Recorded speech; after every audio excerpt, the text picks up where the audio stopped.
In February, I started working on a video planned for Valentine's Day that ended up taking way more time than I thought. I wrote a good chunk of it and even recorded some of it, but when it came time to edit, I just couldn't do it. I wasn't able to figure out anything I wanted with it that I ended up scrapping it, pretty much wasting a lot of time and making the channel have a big gap again. This made me sad that I had nothing to show for all the time I spent, and now 4 months of the year have come and gone. Makes me sad to think about, so what I wanted to do today is reflect on the stuff that I liked from spring 2018. Let's begin. Some of you may not know this, but I like anime a bit, and while that scrapped video is never coming out, I will definitely carry over some anime from it. Something me and many people who are fans of the romance genre wish we could see more of is anime where the focus is actually the characters and the relationship. Those are surprisingly rare, even though they can be incredibly interesting to watch, and with that comes Sude Children, a mini-series where the focus is about a variety of students in a relationship for the first time. Something that I really appreciate from the anime is that it actually shows different types of relationships, like the typical pure one where both parties get embarrassed by anything, or one where the couple go at it a lot more. You see a lot of different types of romance with the added layer of the distinct personalities of each student, making them all feel completely unique. My favorite pairs being Chiaki and Kana, the comedy duo who have a hard time being intimate with each other, Jun and Yuki, where she teases them all the time, and Takeru and Chizuru, where she is completely unaware of his feelings. It's legit adorable. The whole show being 2.5 hours makes it super easy to watch that I've almost gone back to it a third time. Also, something really surprising is that most people like the dub. Not that I dislike it, I think it's great, just most anime fans aren't nice to dubs on the internet. By the way, the manga it's based on just finished and is licensed if you want more of it. It's legit super funny and mad endearing. If you want the whole anime about Jun and Yuki, the closest thing you'll get to that is skilled teaser Takagi-San. That is legit the entire premise, but unlike most romance anime, this one takes place in middle school, so the typical denseness that frustrates us has a nice excuse because Nishikata is discovering these feelings while his little boy brain gets in the way a lot. Takagi messes with him because she likes him. Everything she does has a little shred of her feelings in it somewhere that we see that Nishikata doesn't. While the majority of the show is about these two, my favorite moments are anything with my girl Mina. Seeing her bubbly personality bounce off the deadpan yet surprisingly similar Sanai, and Yukari, who is the least silliest from the three, stole the show for me.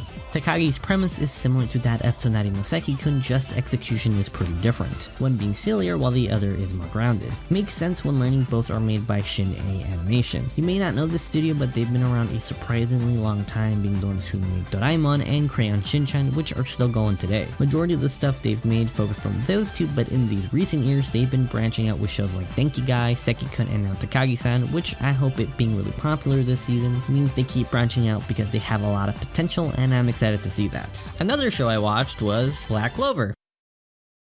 Where do I even? My Hero Academia Season 2 was something I didn't know I needed, but I'm glad I watched it. When I scrapped that video, it legit got me really depressed, and in that state, I decided to watch Season 2 for 2 reasons. The first being the new season was a month away, and me being a loser. The other was that the Season 2 limited edition was gonna release, and my OCD would kill me if the sets I had didn't match. I was not expecting to get so hooked on it that I powered through it in 2 days. With the introduction season now behind it, Season 2 legit presents what makes My Hero Academia such a fun and awesome show while addressing some of the issues I had with the first one, the main one being the lack of screen time for the other students. With the school festival, it made every single one of them shine, which is why it's definitely my favorite arc from the season. It having some really intense moments like the entire cavalry battle, which made Tokoyami the MVP by the way, because he's amazing during that, and the obstacle race, specifically the moment Deku uses his smarts to get ahead of everyone, is legit my favorite moment from the whole season. Also seeing Deku and Best Girl liking each other was a really awesome bonus. One of the other things that really elevated it from Season 1 was the amazing animation that made me realize an animator I'm a fan of worked on this season. That animator being Yutaka Nakamura. He's been working with Bones for years and is known for his really fluid and crisp sequences, which there are many of here. But what really gave it away were the cubes. If you don't know what I'm talking about, his other signature aside from his fluid animation is whenever there is a ton of destruction in a scene, all the rubble breaks into geometric shapes. It's something so well known with him that there's actually a name for it, being Yutapon cubes. It's prominent in all the stuff he's worked on, and if you've seen Season 2, you know exactly the moment I'm referring to.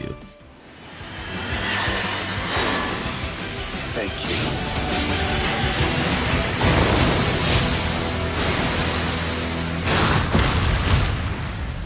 you. It's so goddamn good.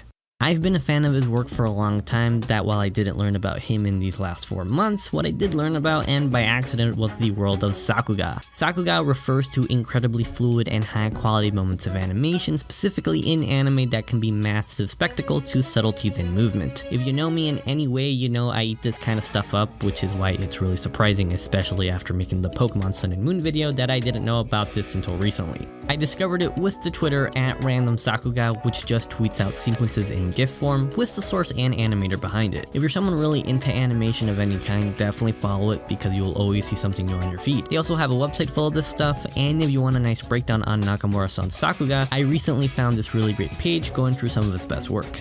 Aside from anime, other stuff I like is video games, and around the end of 2017 I got a PS4 for my birthday and Christmas since they are really close. I mainly wanted it to play Japanese games, and I was not expecting my local GameStop to have a ton of them at really cheap prices. So I got a few of them, but out of all of them, the one I ended up playing the most was Hatsune Miku Project Diva X. I'm a big fan of rhythm games. The music and hitting the notes on time to get the best rating is something I get addicted to since I'm a perfectionist. I was not expecting it to have visual novel elements, but the thing I did not see coming was how much I got into the outfit collecting for the characters. But my favorite thing about the game was streaming it and playing it with my sister, who is incredibly far removed from all the anime stuff. So it was legit a ton of fun to see her reaction to the game. I would play this game for hours until my eyes started to dry up, and I'm gonna keep playing it until I get all those S ranks.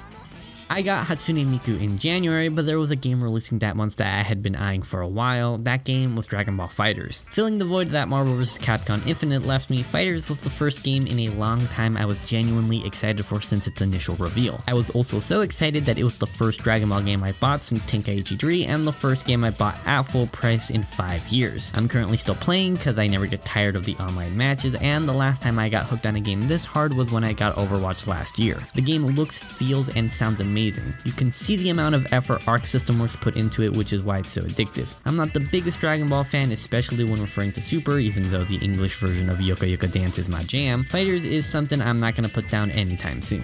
One thing FighterZ led me to discovering was the YouTube channel Based Monster, a channel dedicated to clips from the FGC, but what makes this channel different from others that do the same, it focuses more on the funny and hype moments rather than the actual matches. It's a channel that went dormant for a few months, but FighterZ made it come back, and I'm really glad it did. I've been watching a lot of clips, but my favorites are with the commentator IFC Yipes. I've been a fan of his since Marvel 3. What his commentary lacks in moment-to-moment gameplay breakdown, he makes up for in pure entertainment due to his colorful commentary. Favorite videos being when him and Neo were doing Spanish commentary, and a really recent one being him and Chris Matrix singing 90s cartoon theme songs during a match, leading to them hijacking the stream, turning it into a radio station. Both always make me laugh.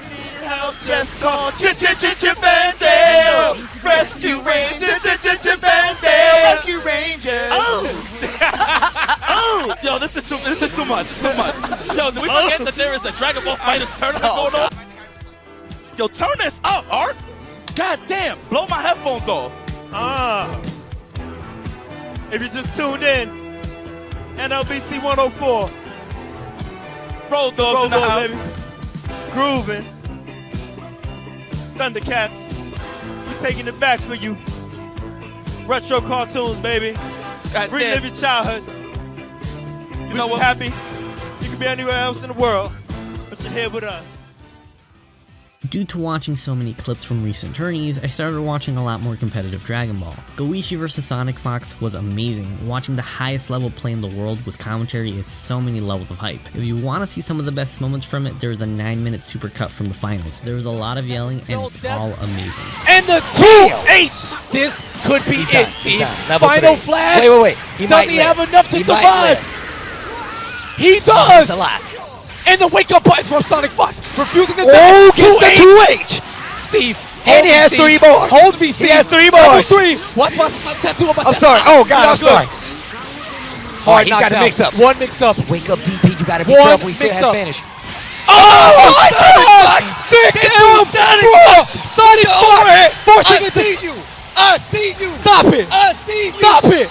I see you! Sonic Fox just forced to decisive... Yo, this... Stop! Another channel I enjoyed was Cut Short. It focuses on cancelled projects in entertainment, primarily movies. Every video takes you down the history of the project from conception to its eventual cancellation, covering all the information available from scripts, directors/writers to even casting. All the videos are really interesting and have great presentation. I definitely would recommend the Spider-Man 4 one, as well as the Justice League one and his most recent one about Treasure Planet 2. If you're someone into lost media/cancelled projects, go check out this channel because it's really good. And now for some random miscellaneous things that I don't know how to segue into. First being Toonami, and specifically their April Fool's event. Toonami right off the bat is just levels of niche in something that is already niche to begin with, that being anime. So for the few that may not know what it is, it's an anime action block in the US that airs every Saturday. It airs on Adult Swim, which is Cartoon Network's late night adult block that are famous for pulling pretty awesome April Fool stunts. Their stunt for this year being that when the block came back from airing a new episode of Black Clover, it came back in all Japanese, in audio, and in text, and even some other commercials, with the first episode of Fooly Cooly Alternative. It was awesome, and now time for a little confession.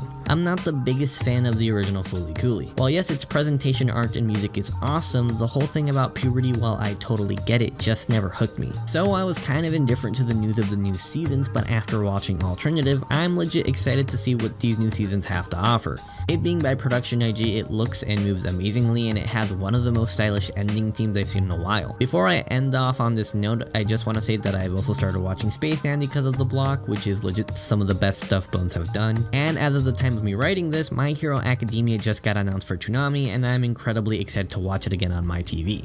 Something else I've been keeping up with is Watamote, and while yes, I did a whole video of me pretty much gushing about it, something I've wanted to talk about is the recent chapters. Tomoko now being in her final year of high school, all the characters introduced in the previous ones are fully utilized. Tomoko now has a plethora of friends to bounce off of. She has grown a lot and has many moments to show for it while still being the weird piece of trash that makes Tomoko Tomoko. Every chapter is just massive amount of payoff that legit puts a big smile on my face. Her third year is really good, that it totally makes the beginning of the story worth it, and I don't think it would be as good without it. While I was making the original video, the last chapter of her second year released, and I'm kinda happy that I didn't know about her third year because I definitely would have talked about it, but I also kinda regret it because it's been on my mind for a while now. I'm not gonna spoil it because I want to keep it a secret, but her final year of school starts off with a bang and it's been mad fun the entire time. Another manga I'd been keeping up with was Real Life, and I actually got to see its conclusion in March. Real Life was a massive surprise when I watched it last year. It is a series that has some of the best characters and definitely has some of the best romance writing I've seen in the last couple of years, and I don't say that often. It is really smart and funny, and while it may look cliche, trust me, there is so much more to this show. I'd been obsessed with it ever since I finished the anime and hopped over to the manga because it was that good. It is really underappreciated, and now if